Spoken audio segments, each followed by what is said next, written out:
Hello class. In this video, we will learn about the money market, which entails the supply and demand for money.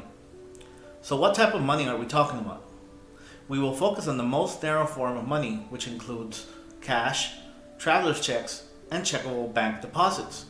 This you know from the aggregate M1, which we learned about in this unit.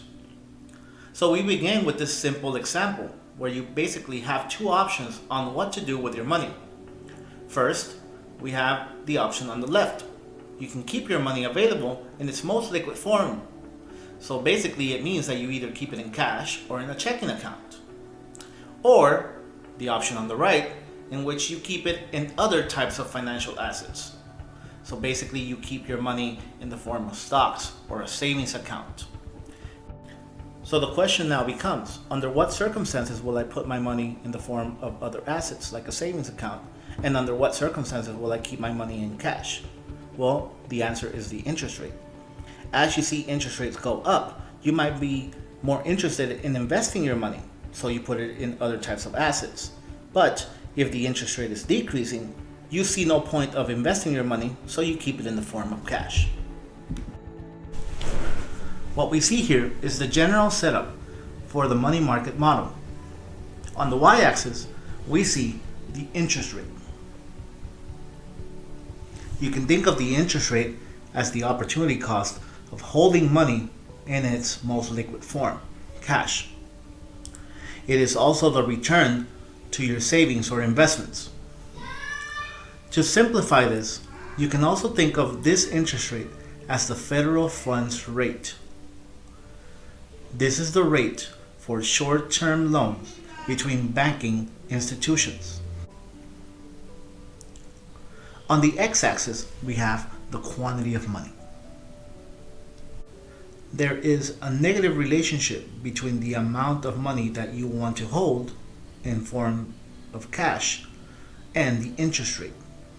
As the video explained, if the interest rate is high, individuals will not want to hold that much money in the form of cash because the opportunity cost of holding it is too high. You would rather put it into an investment account or a savings account, as you'll get a return for your money.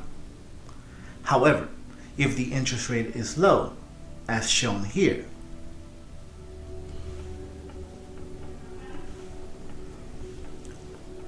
it doesn't really make sense to hold your money in an investment account or a savings account, as you will not get a lot of return for your money. So we end up with this negative relationship for demand of money. So what about the supply of money? Well, as we have learned in this unit, the Federal Reserve is in charge of maintaining the money supply in our economy. So there is no relationship there between the interest rate and the quantity of money. The supply of money is simply set by the Federal Reserve. So we have a vertical curve for the supply of money, shown here. Now that we have the supply of money and the demand for money, we can set our equilibrium interest rate, shown here. So what may shift our demand for money? Well, there's three general reasons to shift the demand for money. Real GDP. There is a positive relationship between real GDP and our demand for money, meaning that if real GDP increases, my demand for money will also increase. As real GDP increases, it means that there's more production. Therefore, there are more goods and services that are being demanded as a whole in the economy. If more people are buying more goods and services in the economy, that means that money demand will increase, as money is required to pay for these goods and services. You might not remember this, but there was a time where technology did not allow for people to carry something as common as a debit card. In order to make purchases, people had to hold physical cash in their wallets to make everyday purchases.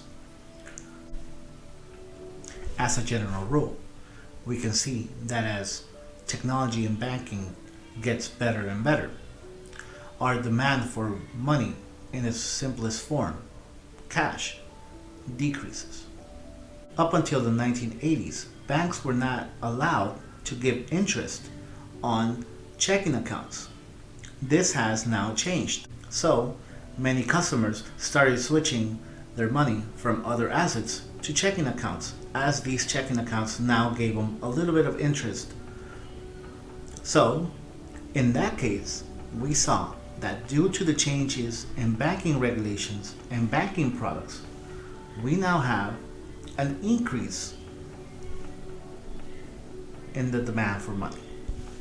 Again, because people did not see a high opportunity cost for holding their money in a checking account, because checking accounts now are able to give you interest, people decided to hold more money in their checking accounts. Therefore, the demand for money increased. The money supply is controlled by the Fed.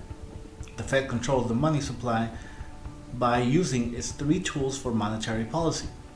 The three tools are open market operations, the discount rate, and the reserve requirements. You can look at another video posted on your course page to learn about these three tools. So let's see an example of the Fed changing the money supply. Take a look at this video. Good afternoon and welcome.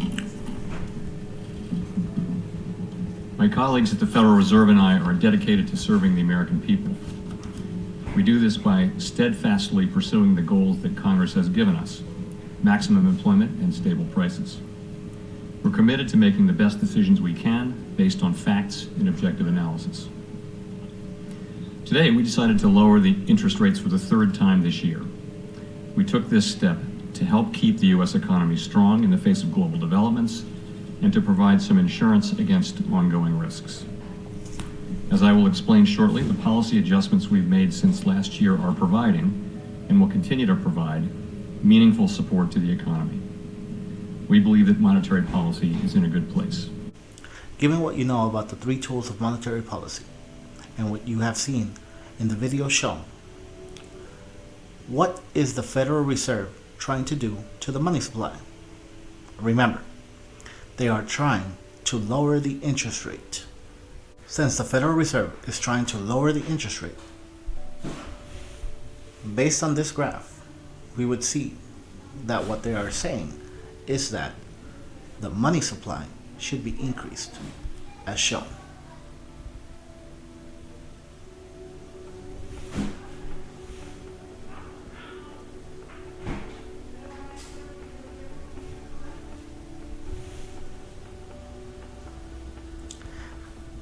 This will give us a new equilibrium in the money market,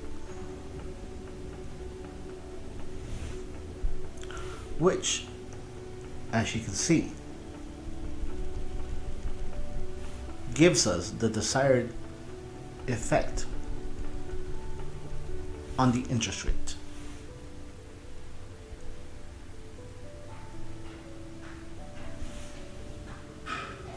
So how can the Federal Reserve achieve this? In order to achieve a lower interest rate, the Federal Reserve must buy government bonds or T-bills. That is done in open market operations. It must also lower the discount rate and lower reserve requirements. If the Federal Reserve does this, it will increase the money supply, which will lower the interest rate.